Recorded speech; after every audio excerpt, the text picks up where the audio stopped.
বিংশ শতকের শ্রেষ্ঠ মুজাদ্দিদ আল্লামা সৈয়দ আবুদুল্লাহ মওদুদী রাহমাতুল্লাহ আলাইহি তিনি এক জায়গায় লিখেছেন, স্বৈরাচারীরা তার পতনের সমস্ত ছিদ্র বন্ধ করে, কিন্তু একটা ছিদ্র বন্ধ করতে পারে না, মনের ভুলে সে ছিদ্রটা থেকেই যায়, যেই ছিদ্র দিয়ে আসলে তার পতনটা হবে। ক্ষমতায় গিয়ে মনে করে চিরকাল ক্ষমতায় থাকবো। ভারতের প্রধানমন্ত্রী পণ্ডিত জওয়াহরলাল নেহেরু রাঁচি পাগলাগারদে গিয়েছেন, মেন্টাল হসপিটাল। পাগলেরা নেহেরুকে দেখে আশ্চর্য হয়ে গেছে, এত সুন্দর মানুষ, মাথায় কেষ্টে টুপি, গায়ে শেরওয়ানি, মুসলমানি ড্রেসই আলাদা, যদিও তিনি হিন্দু ছিলেন, পরেছেন মুসলমানি ড্রেস। শেরওয়ানি কাদের পোশাক? কাদের পোশাক? হাতে ছড়ি নিয়ে হাঁটা স্টাইল করে, সুন্দর পাজামা, সুন্দর টুপি, সুন্দর সাজসজ্জা করে, মুসলমানদের ড্রেস। এই ড্রেস পরে তিনি গিয়েছেন, সবসময় যে ড্রেস তিনি পরতেন। পাগলেরা জিজ্ঞেস করছে, তুমি কে গো? উনি বলছেন, আমারে চেনো নাই? আমি ভারতের প্রধানমন্ত্রী পণ্ডিত জওয়াহরলাল নেহেরু। পাগলেরা বলছে, ও সেই কথা। আমরাও যখন এই হসপিটালে আসছিলাম, এই তোমার মতো লম্বা লম্বা কথা আমরাও বলছি, থাকো আমাদের সাথে কিছুদিন, তোমার মাথাও ঠান্ডা হয়ে যাবে। ক্ষমতায় যারা থাকে, ক্ষমতার মোহে চতুর্দিকে অন্ধকার দেখে, মনে করে আমার পতন আর হবে না। কিন্তু তোমাকে বুঝিবে যে গোকুলে বাড়ি শেষে। গাড়ির চাকা সবসময় উপরে থাকে না, গাড়ির চাকা সবসময় উপরে থাকলে গাড়ি তো চলবেই না, গাড়ির চাকা ঘোরে বলেই তো গাড়ি চলে। সুতরাং এই উপরে তোমার চাকা উপরে এখন আছে বলে, তোমার দলের চাকা উপরে আছে বলে যারা মানুষের উপরে জুলুম করছো, আলেমদেরকে ধরতেছো, মুসল্লিদেরকে ধরে ধরে জেলে ঢুকাচ্ছ, সময় আসবে এমন ইন্দুরের গর্ত অপমানা ফেলবার জন্য।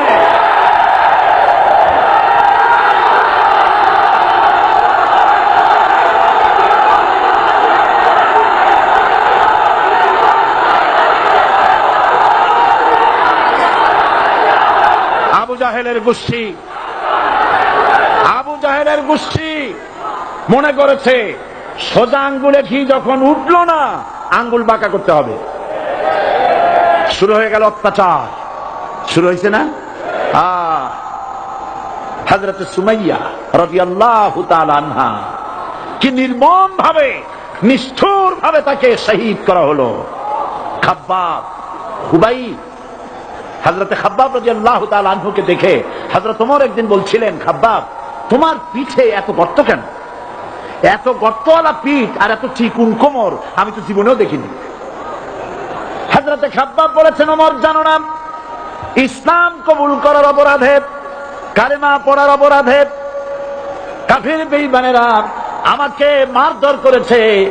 যখন আমি তাদের মারে কালেমা ছাড়ি নাই, তখন আগুন জ্বালায়া আগুনের আংটার উপরে, আংটা আগুনের উপরে আমাকে চিৎ করে শোয়ায়া, আমি যেন নড়াচড়া করতে না পারি সেজন্য আমার বুকের উপরে পাথর চাপা দিয়া রেখেছে।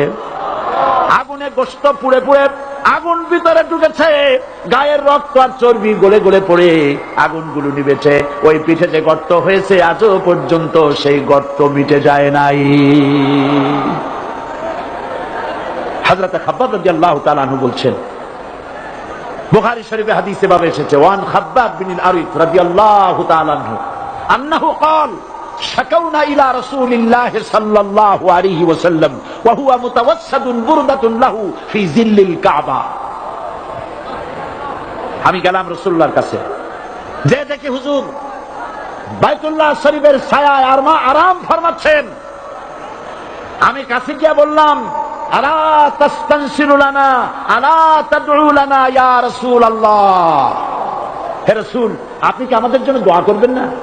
আপনি কি আমাদের জন্য আল্লাহর কাছে সাহায্য প্রার্থনা করবেন না? মার খেয়ে খেয়ে তো শেষ হয়ে গেলাম। শুনতেছেন আপনারা? আল্লাহর নবী উঠে বসলেন, বললেন, খাব্বাব শোনো, তোমাদের আগে যারা এই পৃথিবীতে এসেছিলেন দ্বীনের দাওয়াত দেওয়ার জন্য, সমকালীন রাষ্ট্র শক্তি তাদেরকে ধরত, ফায়ুখাযুর রাজুলু ফায়ুহফারু লাহু ফিল আরদ, তার জন্য তারে ধরে নিয়া মাটির মধ্যে গর্ত করত, ফায়ুজআলু ফিহা, এরপরে সেই গর্তের ভিতরে তাকে কোমর পর্যন্ত গেড়ে দিত।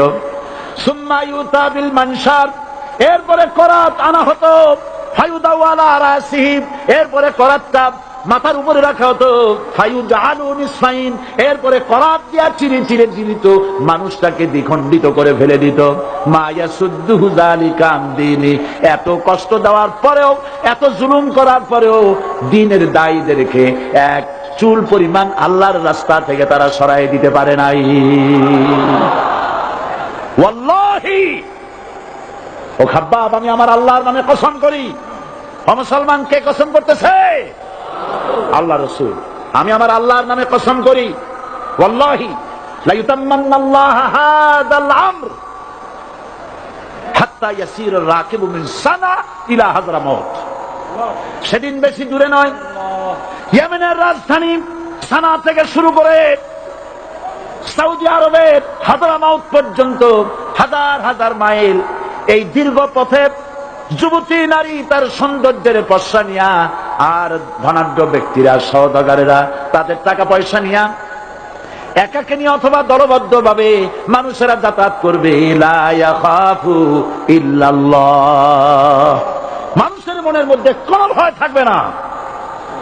এমন একটা সময় আসবে, ওয়ালাকিন্নাকুম তাস্তাজিলুন, অথচ তোমরা বড্ড তাড়াহুড়ো করছো। তাড়াহুড়ো করো না, অপেক্ষা করো, ধৈর্য ধরো, মার খাও, জেলে যাও, শহীদ হও, আল্লাহর রাজ কায়েম হবেই হবে।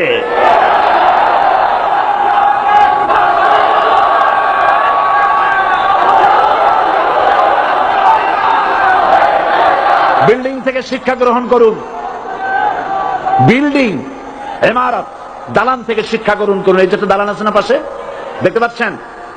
এই দালান কি দিয়ে তৈরি করা হয়েছে বলেন? ইট। সমস্ত ইটেরা যদি ধর্মঘট করত, আমরা কেউ মাটির তলায় যাব না, কেউ আমরা আগুনে পুড়ে ঝামা হব না, পিক হব না, কেউ আমরা টুকরা টুকরা হব না, সবাই থাকবো উপরে উপরে, তাহলে কি দালান হইতো নাকি?